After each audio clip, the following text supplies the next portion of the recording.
ಓಂ ಶ್ರೀ ಗುರು ಬಸವಲಿಂಗಾಯ ನಮಃ.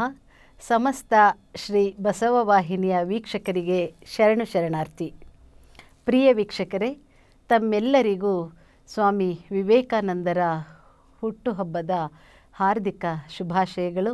ಹಾಗೆಯೇ ಸ್ವಾಮಿ ವಿವೇಕಾನಂದರ ಜಯಂತಿಯ ಶುಭಾಶಯಗಳು, ಯುವಜನರ ದಿನದ ಶುಭಾಶಯಗಳು.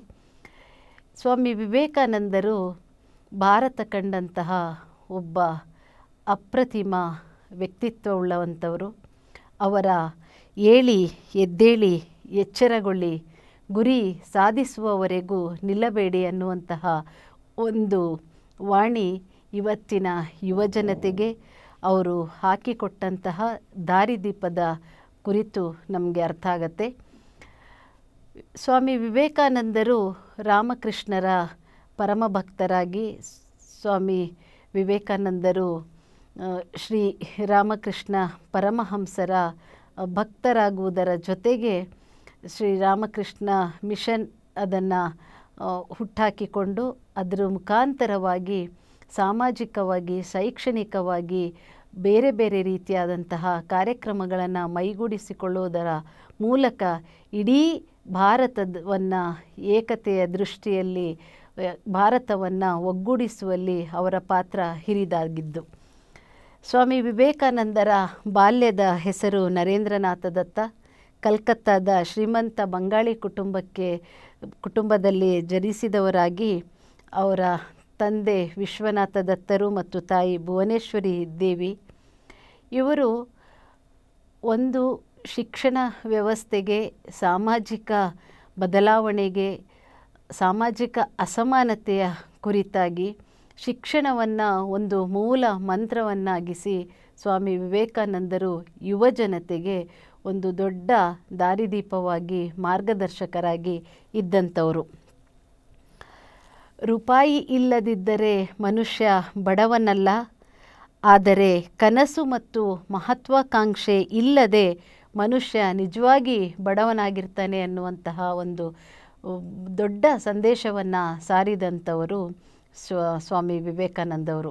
ಇವತ್ತು ಹಣ ಇಲ್ಲದಿದ್ದವನು ಯಾರೂ ಬಡವನಲ್ಲ, ಆದರೆ ಕನಸು ಮತ್ತು ಗುರಿ ಅಥವಾ ಮಹತ್ವಾಕಾಂಕ್ಷೆ ಅದಿಲ್ಲದಿದ್ದರೆ ಅವನು ಖಂಡಿತ ಬಡವ. ಇದನ್ನೇ ಅವರು ಏನು ನಮ್ಮ ಒಂದು ಯುವ ಸಮೂಹಕ್ಕೆ ಕರೆಯನ್ನು ಕೊಟ್ಟಿದ್ದು. ಎದ್ದೇಳಿ, ಗುರಿ ಮುಟ್ಟುವವರೆಗೂ ತಾವು ನಿಲ್ಲದಿರಿ, ಗುರಿ ಮತ್ತು ಗುರುವಿನ ಪಯಣದೊಂದಿಗೆ ತಾವು ಮುಂದೆ ಮುಂದೆ ಸಾಗಿ ಅನ್ನುವಂತಹ ಒಂದು ಮಹಾ ಧ್ಯೇಯವಾಕ್ಯವನ್ನು ಅವರು ನೀಡಿದಂಥವರು.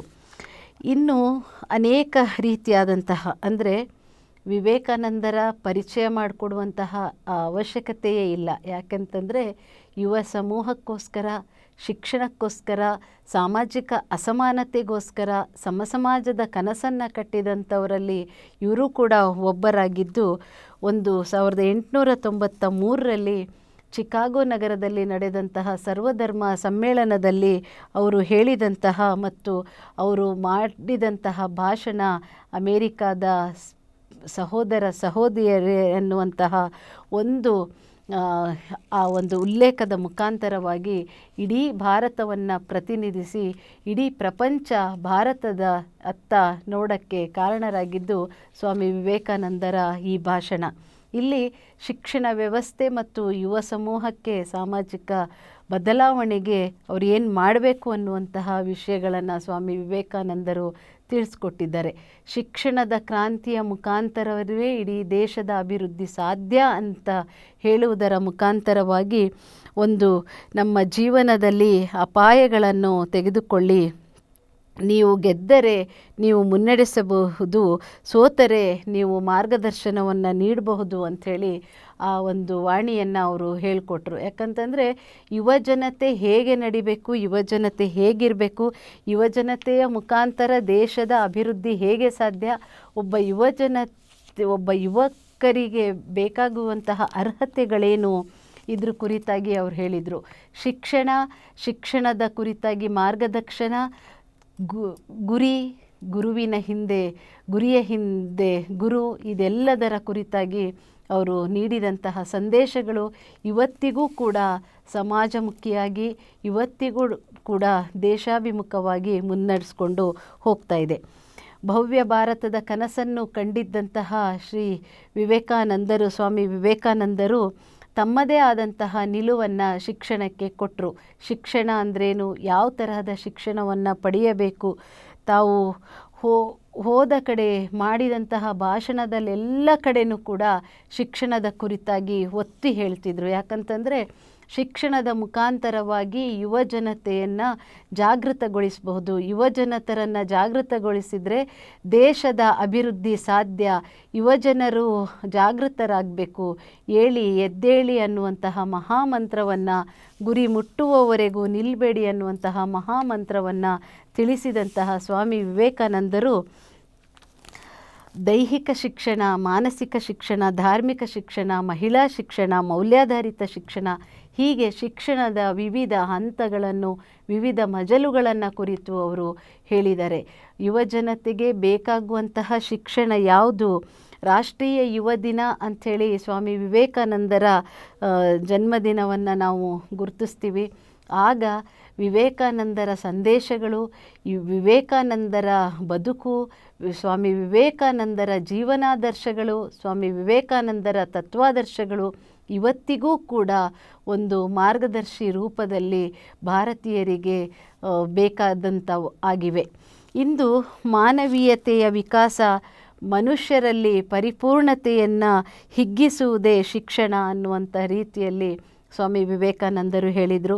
ಮನುಷ್ಯನ ವ್ಯಕ್ತಿತ್ವ ಅನ್ನುವಂಥದ್ದು ಶಿಕ್ಷಣದಿಂದ ಬಯಲಿಗೆ ಬರುತ್ತದೆ ಅನ್ನುವಂತಹ ಒಂದು ಮಹಾಮಂತ್ರವನ್ನು ಹೇಳಿದರು.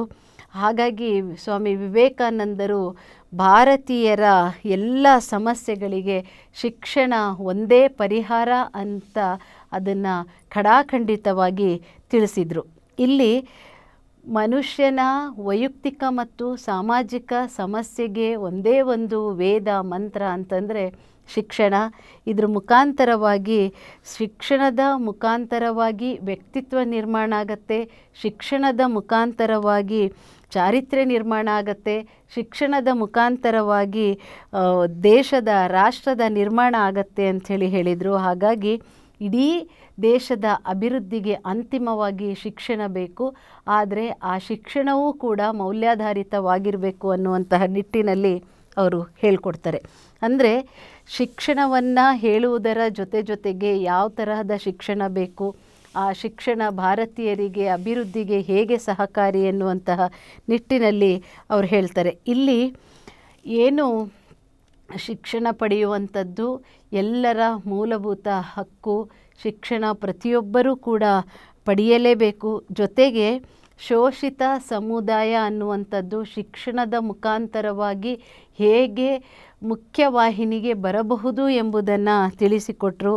ಭಾರತದಲ್ಲಿಯೂ ಕೂಡ ತಮ್ಮ ಹಕ್ಕುಗಳನ್ನು ಪಡೆಯೋಕ್ಕೆ ಶಿಕ್ಷಣ ಒಂದೇ ಅಸ್ತ್ರ ಅನ್ನುವಂತಹ ನಿಟ್ಟಿನಲ್ಲಿ ಅವರು ತಿಳಿಸ್ಕೊಟ್ರು. ಇಲ್ಲಿ ಏನು ಕೃಷಿಕರಲ್ಲಿ, ಕಾರ್ಮಿಕ ವರ್ಗದಲ್ಲಿ ಆತ್ಮವಿಶ್ವಾಸವನ್ನು ಒಗ್ಗೂಡಿಸುವಲ್ಲಿ, ಆತ್ಮವಿಶ್ವಾಸವನ್ನು ಹೆಚ್ಚಿಸುವಲ್ಲಿ ಸ್ವಾಮಿ ವಿವೇಕಾನಂದರ ಪಾತ್ರ ಹಿರಿದಾಗಿದೆ. ಇಲ್ಲಿ ಸ್ವಾಮಿ ವಿವೇಕಾನಂದರು ಜನಸಮುದಾಯದ ಉದ್ಧಾರಕ್ಕಾಗಿ ಏನು ದಿವ್ಯ ಮಂತ್ರವನ್ನು ಹೇಳಿದರು. ಇಡೀ ದೇಶದ ಅಭಿವೃದ್ಧಿ ಶಿಕ್ಷಣದಿಂದ ಮಾತ್ರ ಸಾಧ್ಯ. ಧರ್ಮದಲ್ಲಿ ಜಾತಿ ಇಲ್ಲ. ಜೊತೆಗೆ ಜೀವನ ಸತ್ಯಗಳನ್ನು, ಆಧ್ಯಾತ್ಮ ನಿಧಿಯ ರತ್ನಗಳನ್ನು ಸುಂದರವಾಗಿ ರೂಪಿಸಿ ಒಂದು ಸುಂದರ ಬದುಕನ್ನು ನಿರ್ಮಾಣ ಮಾಡುವುದು ಈ ಶಿಕ್ಷಣದಿಂದ ಮಾತ್ರ ಸಾಧ್ಯ. ಈ ಶಿಕ್ಷಣ ಅನ್ನುವಂಥದ್ದು ಎಲ್ಲರ ಒಂದು ಆಸ್ತಿ ಆಗಬೇಕು ಅನ್ನುವಂತಹ ರೀತಿಯಲ್ಲಿ ಅದನ್ನು ಹೇಳಿದರು. ಹಾಗೆ ಏನು ಒಂದು ಮಾಧ್ಯಮಗಳು ಅದ್ರ ಕುರಿತಾಗಿ ಶಿಕ್ಷಣದ ಪ್ರಸಾರತೆಯನ್ನು ಕುರಿತು ಸ್ವಾಮಿ ವಿವೇಕಾನಂದರು ತಿಳಿಸುವುದರ ಜೊತೆಗೆ ಸ್ವಾಮಿ ವಿವೇಕಾನಂದರು ಒಂದು ಇದನ್ನು ಅಂದರೆ ನಿಮ್ಮ ಒಂದು ಕಲ್ಪನೆಯನ್ನು ತೆಗೆದುಕೊಳ್ಳಿ, ಅಂದರೆ ಒಂದು ಉಪಾಯವನ್ನು ತೆಗೆದುಕೊಳ್ಳಿ ಅಂಥೇಳಿ ಒಂದು ಕಿವಿ ಮಾತು ಹೇಳ್ತಾರೆ. ಆ ಒಂದು ಕಲ್ಪನೆಯನ್ನು ನಿಮ್ಮ ಜೀವನವನ್ನಾಗಿ ಮಾಡಿಕೊಳ್ಳಿ, ಅದರ ಬಗ್ಗೆ ಯೋಚಿಸಿ, ಅದರ ಬಗ್ಗೆ ಕನಸು ಕಾಣಿ. ಮೆದುಳು, ಸ್ನಾಯುಗಳು, ನರಗಳು, ನಿಮ್ಮ ದೇಹದ ಪ್ರತಿಯೊಂದು ಭಾಗವೂ ಕೂಡ ಕಲ್ಪನೆಯಿಂದ ತುಂಬಿರಲಿ ಮತ್ತು ಇತರ ಪ್ರತಿಯೊಂದು ಕಲ್ಪನೆಯನ್ನು ಬಿಡಿ, ಇದು ಯಶಸ್ಸಿಗೆ ದಾರಿ ಅಂಥೇಳಿ ಸ್ವಾಮಿ ವಿವೇಕಾನಂದರು ತಿಳಿಸ್ಕೊಟ್ರು. ಸ್ವಾಮಿ ವಿವೇಕಾನಂದರ ಈ ತರಹದ ನುಡಿಗಳು, ಈ ತರಹದ ಏನು ಯುವಜನರಿಗೋಸ್ಕರ ಹಾಕಿಕೊಟ್ಟಂತಹ ಮಾರ್ಗದರ್ಶಿಗಳು ಇವತ್ತು ಭಾರತದಂತಹ ದೇಶ ಅಭಿವೃದ್ಧಿಯತ್ತ ಸಾಗಲು ಸಾಧ್ಯ ಆಯಿತು. ಶ್ರೀರಾಮಕೃಷ್ಣ ಮಿಷನ್ನನ್ನು ಪ್ರಾರಂಭ ಮಾಡುವುದರ ಮುಖಾಂತರವಾಗಿ ರಾಮಕೃಷ್ಣ ಪರಮಹಂಸರ ಧ್ಯೇಯೋದ್ದೇಶಗಳನ್ನು, ಅವರ ತತ್ವಾದರ್ಶಗಳನ್ನು ಜನಸಾಮಾನ್ಯರಿಗೆ ತಿಳಿಸುವ ಮುಖಾಂತರವಾಗಿ, ಯುವಜನರಿಗೆ ಒಂದೆಡೆ ಒಗ್ಗೂಡಿಸುವ ಮುಖಾಂತರವಾಗಿ ಅಂಧಕಾರದ ಬೆಳಕನ್ನು ಕುಗ್ಗಿಸಿ ಅವರಲ್ಲಿಯೂ ಕೂಡ ಒಂದು ಹಸನಾದ ಬದುಕನ್ನು ಮಾಡಲು ಸ್ವಾಮಿ ವಿವೇಕಾನಂದರು ಶ್ರೀರಾಮಕೃಷ್ಣ ಮಿಷನ್ನ ಮುಖಾಂತರವಾಗಿ ಕಾರ್ಯಪ್ರವೃತ್ತರಾಗಿದ್ದರು. ಇಲ್ಲಿ ಶಿಕ್ಷಣದ ಕುರಿತಾಗಿ ಮಾತಾಡಬೇಕಾದ್ರೆ ಸ್ತ್ರೀ ಶಿಕ್ಷಣಕ್ಕಾಗಿ ಇವರು ಆದ್ಯತೆಯನ್ನು ಕೊಟ್ಟರು. ಸ್ತ್ರೀಯರ ಬಗ್ಗೆ ಅಪಾರ ಗೌರವವನ್ನು ಹೊಂದಿದಂತಹ ಸ್ವಾಮಿ ವಿವೇಕಾನಂದರು ಭಾರತೀಯ ನಾರಿಯು ಸಹಿಷ್ಣುತೆಯಲ್ಲಿ ಹೆಸರುವಾಸಿಯಾಗಿದ್ದವರು, ಲಜ್ಜೆಯಲ್ಲಿ ಸೌಂದರ್ಯವನ್ನು ಕಾಣ್ತಾರೆ. ಹಾಗಾಗಿ ವೇದಕಾಲದಲ್ಲಿಯೂ ಕೂಡ ಸ್ತ್ರೀಯರು ಸಮಾನತೆಯಲ್ಲಿ ಇದ್ದರು. ಆದರೆ ಇಲ್ಲಿ ಸ್ತ್ರೀ ವಿದ್ಯಾಭ್ಯಾಸವೇ ಮಹಿಳಾ ಉದ್ಧಾರಕ್ಕೆ ಮದ್ದು ಅನ್ನುವಂಥದ್ದನ್ನು ಸಾರಿ ಸ್ತ್ರೀಯರಿಗೆ ಒಂದು ಶಿಕ್ಷಣದ ಮುಖಾಂತರವಾಗಿ ಅವರನ್ನು ಮುನ್ನಡೆಯುವಂತೆ ಮಾಡಿದರು. ಸ್ತ್ರೀ ಶಿಕ್ಷಣದ ಮುಖಾಂತರವಾಗಿ ಸ್ತ್ರೀಯರು ಕೂಡ ಮುಖ್ಯವಾಹಿನಿಗೆ ಬರುವಲ್ಲಿ ಸ್ವಾಮಿ ವಿವೇಕಾನಂದರು ಅದನ್ನು ತಿಳಿಸ್ಕೊಟ್ರು. ಹಾಗೆ ಸಮುದಾಯ ಜಾಗೃತಿಯನ್ನು ನಿರ್ವಹಿಸುವಲ್ಲಿ ಸ್ವಾಮಿ ವಿವೇಕಾನಂದರ ಪಾತ್ರ ಕೂಡ ಹಿರಿದಾಗಿತ್ತು. ಸ್ವಾಮಿ ವಿವೇಕಾನಂದರು ಸಮುದಾಯದ ಜಾಗೃತಿಯನ್ನು ನಡೆಸುವುದರ ಮುಖಾಂತರವಾಗಿ ಲಕ್ಷಾಂತರ ಕೆಳ ಹಂತದ ಜನರನ್ನು, ಲಕ್ಷಾಂತರ ಬಡ ಜನತೆಯ ಕುರಿತು ಅವರನ್ನು ಹೇಳ್ತಾರೆ. ಅವರೇ ಉತ್ಪಾದನಾಕಾರರು, ದೇಶವನ್ನು ನಡೆಸುವವರು, ಆದರೆ ಅವರೇ ಶೋಷಿತರು, ತುಡಿಯಲ್ಪಡುವವರು. ವೇದಾಂತದ ಜನ್ಮಭೂಮಿಯಾದ ನಮ್ಮ ದೇಶದಲ್ಲಿ ಯಾದರೂ ಅವರು ಯುಗಗಳಿಂದಲೂ ಕೂಡ ಸಂಮೋಹಿನಿಗೊಳಗಾಗಿದ್ದಾರೆ. ಹಾಗಾಗಿ ಅವರನ್ನು ಕೂಡ, ಸಮುದಾಯದ ಜನತೆಯನ್ನು ಕೂಡ ಒಗ್ಗೂಡಿಸುವಂತಹ ಒಂದು ಕೆಲಸವನ್ನು ಮಾಡಬೇಕು. ಇದರಿಂದ ಅಂದರೆ ಆ ಸಮುದಾಯವನ್ನು ಒಗ್ಗೂಡಿಸುವುದು ಕೂಡ ಶಿಕ್ಷಣದಿಂದ ಮಾತ್ರ ಸಾಧ್ಯ ಅನ್ನುವಂಥದ್ದನ್ನು ಸ್ವಾಮಿ ವಿವೇಕಾನಂದರು ಹೇಳ್ತಾರೆ. ಇಲ್ಲಿ ಮಾನವ ಸಂಪನ್ಮೂಲ ಅನ್ನುವಂಥದ್ದು ಇಡೀ ದೇಶಕ್ಕೆ ಬಹಳ ಅಮೂಲ್ಯವಾದಂತಹ ಸಂಪನ್ಮೂಲ. ಈ ಮಾನವ ಸಂಪನ್ಮೂಲದ ಮುಖಾಂತರವಾಗಿ ಬೇರೆ ಎಲ್ಲವನ್ನು ಕಾಪಾಡಿಕೊಳ್ಳೋಕ್ಕೆ ಸಾಧ್ಯ ಆಗುತ್ತದೆ ಅನ್ನುವಂತಹ ಸತ್ಯ ಸ್ವಾಮಿ ವಿವೇಕಾನಂದರಿಗೆ ಅರಿವಾಗಿತ್ತು. ಹಾಗಾಗಿಯೇ ಮಾನವ ಸಂಪನ್ಮೂಲವನ್ನು ಹೆಚ್ಚು ಗ್ರಹಿಸುವ ಶಕ್ತಿಯನ್ನು ಸ್ವಾಮಿ ವಿವೇಕಾನಂದರು ಹೇಳಿದರು. ಬೇರೆ ಬೇರೆ ಅಭಿವೃದ್ಧಿಗಾಗಿ ಇಲಾಖೆಗಳನ್ನು ಮಾಡುವುದರ ಮುಖಾಂತರ, ಮಾನವ ಸಂಪನ್ಮೂಲ ಇಲಾಖೆಯ ಮುಖಾಂತರವಾಗಿ ಮಾನವ ಸಂಪನ್ಮೂಲವನ್ನು ಸದ್ವಿನಿಯೋಗಗೊಳಿಸುವ, ತರಬೇತಿಯನ್ನು ನೀಡುವ, ಮಾರ್ಗದರ್ಶನವನ್ನು ನೀಡುವ ರೀತಿಯಲ್ಲಿ ಅವರು ತಿಳಿಸ್ಕೊಟ್ರು. ಇಡೀ ಭರತಖಂಡದಲ್ಲಿ ಮತ್ತು ವಿದೇಶಗಳಲ್ಲಿ ಎಲ್ಲ ಜನಾಂಗಗಳ ಜೀವನದ ಅಂತರಾಳಕ್ಕೆ ನಾವು ಹೋಗಬೇಕು. ಇದನ್ನು ಸಾಧಿಸುವುದಕ್ಕೆ ಕೆಲಸ ಮಾಡಬೇಕು. ಆ ಕೆಲಸಕ್ಕೆ ಯುವಜನರು ಬೇಕು ಅನ್ನುವಂತಹ ಸತ್ಯವನ್ನು ಇಲ್ಲಿ ಹೇಳ್ತಾರೆ. ಇಲ್ಲಿ ಮದ್ರಾಸಿನಲ್ಲಿ ಈ ಥರ ಒಂದು ಉಪನ್ಯಾಸವನ್ನು ಕೊಡಬೇಕಾದ್ರೆ ಭಾರತೀಯ ಯುವಜನರಿಗೆ ಇರುವಂತಹ ಶಕ್ತಿಯ ಕುರಿತು, ಭಾರತದ ಯುವಜನರು ಏನಾದರೂ ಸಾಧಿಸಬಲ್ಲರು ಎನ್ನುವಂತಹ ಯುಕ್ತಿಯ ಕುರಿತು, ಭಾರತದ ಯುವಜನರಲ್ಲಿ ಇರುವಂತಹ ಸಾಮರ್ಥ್ಯದ ಕುರಿತು ಅವರು ಆ ಉಪನ್ಯಾಸದಲ್ಲಿ ತಿಳಿಸ್ತಾರೆ. ಇಲ್ಲಿ ಭವಿಷ್ಯ ಭಾರತಕ್ಕೆ ಅಂದರೆ ಆ ಸಂದರ್ಭಕ್ಕೆ ಇರುವಂತಹ ಅಸಮಾನತೆಗಳು, ನ್ಯೂನತೆಗಳು, ತಾರತಮ್ಯತೆಗಳು ಅದೆಲ್ಲದನ್ನು ಹೋಗಲಾಡಿಸಿ ಭವಿಷ್ಯ ಭಾರತವನ್ನು ಅಖಂಡ ರೀತಿಯಲ್ಲಿ ಒಗ್ಗೂಡಿಸೋಕ್ಕೆ ಸಾಧ್ಯ ಆಗೋದು ಸ್ವಾಮಿ ವಿವೇಕಾನಂದರು ಧರ್ಮದ ಏಕತೆಯಿಂದ ಅನ್ನುವಂಥದ್ದನ್ನು ಸಾಬೀತುಪಡಿಸಿದರು. ಏಕೆಂದರೆ ಭಾರತ ಬೇರೆ ಬೇರೆ ಭಾವೈಕ್ಯತೆಯಿಂದ ಕೂಡಿದಂತಹ ದೇಶ. ಭಾವೈಕ್ಯತೆಯ ದೇಶದಲ್ಲಿ ಒಂದು ಮುಖ್ಯ ಚಿಂತನೆ ಇರಬೇಕು ಅಂತಂದರೆ ಯಾವುದೇ ರೀತಿಯಾದಂತಹ ಧರ್ಮದ ಆಚರಣೆಗಳು ಅದನ್ನೆಲ್ಲ ಮಾಡಬೇಕಾದ್ರೆ ಆಧ್ಯಾತ್ಮಿಕ ಆದರ್ಶಗಳಿಂದ ಅವುಗಳನ್ನು ನೋಡ್ಕೊಳ್ಳೋದು, ವಿವಿಧತೆಯಲ್ಲಿ ಏಕತೆಯನ್ನು ಕಂಡುಕೊಳ್ಳೋದು, ಅದರಲ್ಲೂ ಕೂಡ ಏನು ಹಿಂದೆ ಇದ್ದಂತಹ ಜಡತ್ವದ ಸಮಾಜದಿಂದ ಒಂದು ಸಂಚಲನಾತ್ಮಕ ಸಮಾಜಕ್ಕೆ ಹೋಗೋದು, ಇದೆಲ್ಲದನ್ನು ಅವರು ಕೇಳ್ತಾರೆ. ಇಲ್ಲಿ ಒಂದು ಧರ್ಮದ ಆಧಾರದ ಮೇಲೆ ನಾಗರಿಕತೆಯು ಹೇಗೆ ಬೆಳೆದು ಬರ್ತಾ ಇರುತ್ತೆ, ಹಾಗೆ ಒಂದು ಸದೃಢ ಸಮಾಜವನ್ನು ಕಟ್ಟಕ್ಕೆ, ಸದೃಢ ಸಮಾಜದ ನಿರ್ಮಾಣವಾಗಬೇಕಾದರೆ ಜಡತ್ವದ ಧರ್ಮವನ್ನು ಹೊರತುಪಡಿಸಿ ಒಂದು ಸಂಚಲನಾತ್ಮಕ ಧರ್ಮವನ್ನು ತರಬೇಕು ಅನ್ನುವಂತಹ ರೀತಿಯಲ್ಲಿ ಅವರು ಹೇಳ್ತಾರೆ. ಇಲ್ಲಿ ಮತಧರ್ಮಗಳ ಸಾರಗಳ ಮುಖಾಂತರವಾಗಿ ಮಾನವನ ಶ್ರೇಯೋಭಿವೃದ್ಧಿಯನ್ನು ಅವರು ತಿಳಿಸಬೇಕು ಅನ್ನುವಂತಹ ನಿಟ್ಟಿನಲ್ಲಿ ಹೇಳ್ತಾರೆ. ಇದನ್ನು ಧರ್ಮದ ಏಕತೆಯನ್ನು ಭವಿಷ್ಯ ಭಾರತದ ನಿರ್ಮಾಣಕ್ಕೆ ತೊಡಗಿಸಿಕೊಳ್ಬೇಕು. ಯುವಜನರು ಒಂದಾಗಬೇಕು ಅಂತಂದರೆ ಭಾರತದಲ್ಲಿ ಒಂದು ವಿವೇಕಾನಂದರು ಹೇಳುವ ಹಾಗೆ ಧರ್ಮದ ಏಕತೆ ಅನ್ನುವಂಥದ್ದು ಭವಿಷ್ಯ ಭಾರತದ ನಿರ್ಮಾಣಕ್ಕೆ ಸಾಧ್ಯ ಆಗತ್ತೆ ಅನ್ನುವಂಥದ್ದನ್ನು ಅವರು ತಿಳಿಸ್ತಾರೆ. ಇಲ್ಲಿ ಕೇವಲ ಒಂದು ಸಮಾಜವನ್ನು ಸದೃಢಗೊಳಿಸಬೇಕಾದ್ರೆ, ಸಮಾಜದಲ್ಲಿರುವಂತಹ ಅಸಮಾನತೆಗಳನ್ನು ಹೋಗಲಾಡಿಸಬೇಕಾದ್ರೆ, ಸಮಾಜದಲ್ಲಿರುವಂತಹ ಕುಂದುಕೊರತೆಗಳನ್ನು ನೀಗಿಸಬೇಕಾದರೆ ಆಯಾಯ ಬದಲಾದ ಕಾಲದಲ್ಲಿನ ಧರ್ಮದ ಏಕತೆಯನ್ನು ಮಾಡಬೇಕು. ಭವಿಷ್ಯದ ಭಾರತದ ನಿರ್ಮಾಣದಲ್ಲಿ ಭಾವೈಕ್ಯತೆಯಲ್ಲಿ ಏಕತೆಯನ್ನು ತರಬೇಕು ಅನ್ನುವಂತಹ ನಿಟ್ಟಿನಲ್ಲಿ ವಿವೇಕಾನಂದರು ತಿಳಿಸ್ತಾರೆ. ಹಾಗಾಗಿ ವಿವೇಕಾನಂದರು ಹೇಳ್ತಾರೆ, ಧರ್ಮದಲ್ಲಿ ಜಾತಿ ಇಲ್ಲ. ಜಾತಿ ಪದ್ಧತಿಯ ವಿಚಾರದಲ್ಲಿ ವಿವೇಕಾನಂದರು ಒಂದು ವಿಷಯವನ್ನು ಹೇಳ್ತಾರೆ. ಜಾತಿ ಇರುವುದು ಸಮಾಜದಲ್ಲಿ, ಧರ್ಮದಲ್ಲಿ ಇಲ್ಲ ಅನ್ನುವಂತಹ ಸತ್ಯವಾದ ಮಾತನ್ನು ಸ್ವಾಮಿ ವಿವೇಕಾನಂದರು ತಿಳಿಸ್ತಾರೆ. ಇದು ಮೇಲೆತ್ತಿ ಏನು ಅದನ್ನು ತರ್ತಾರೆ, ದುಃಖ ಈ ಥರದ್ದೆಲ್ಲ ಬರೋದು ಧರ್ಮದಲ್ಲಿ ಜಾತಿಗಳನ್ನು ತರೋದ್ರಿಂದ.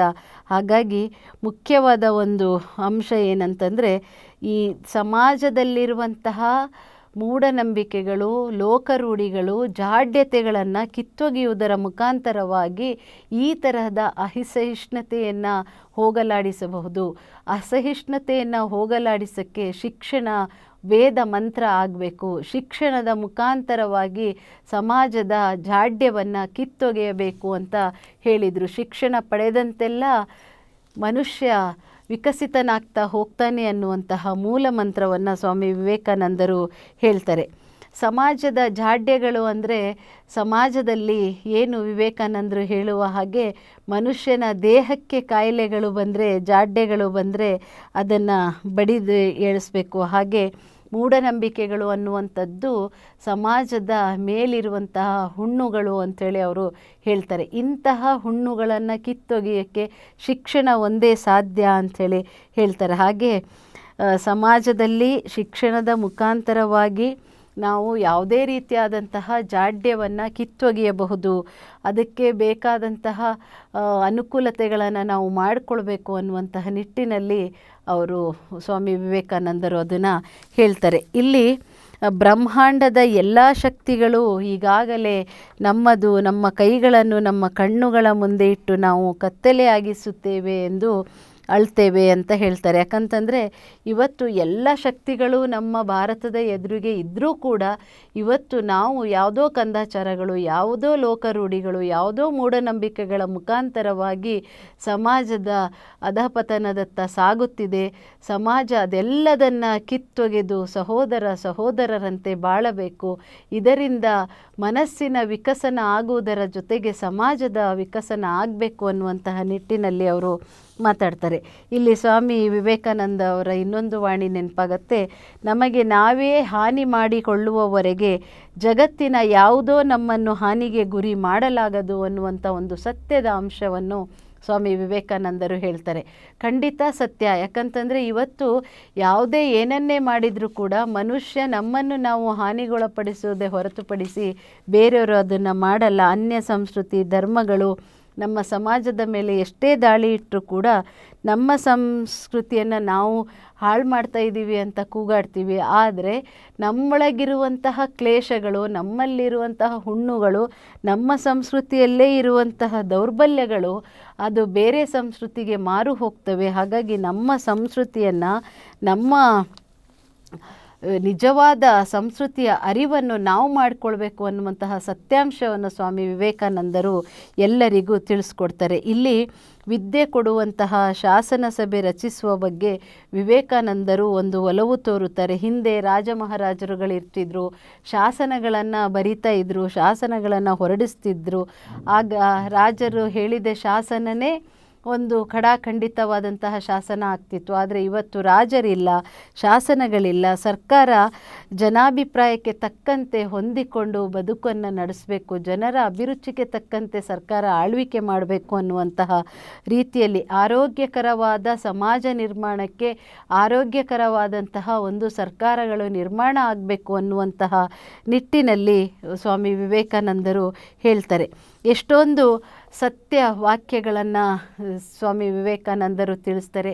ಶಿಕ್ಷಣದ ಮುಖಾಂತರವಾಗಿ ಸಾಮಾಜಿಕ ಅಸಮಾನತೆಯನ್ನು ಹೋಗಲಾಡಿಸುವ ಪರಿಯನ್ನು ಅವರು ಬೇರೆ ಬೇರೆ ರೀತಿಯಲ್ಲಿ ತಿಳಿಸ್ಕೊಡ್ತಾರೆ. ಶ್ರೀರಾಮಕೃಷ್ಣ ಮಿಷನನ್ನು ಅವರು ಪ್ರಾರಂಭ ಮಾಡುವುದರ ಮುಖಾಂತರವಾಗಿ ಆ ಧ್ಯೇಯೋದ್ದೇಶಗಳನ್ನು ಇಟ್ಕೊಂಡು ಅವರು ಬಹಳಷ್ಟು ಸಮಾಜಮುಖಿಯಾದಂತಹ ಕೆಲಸಗಳನ್ನು ಅವರು ಮಾಡ್ತಾರೆ.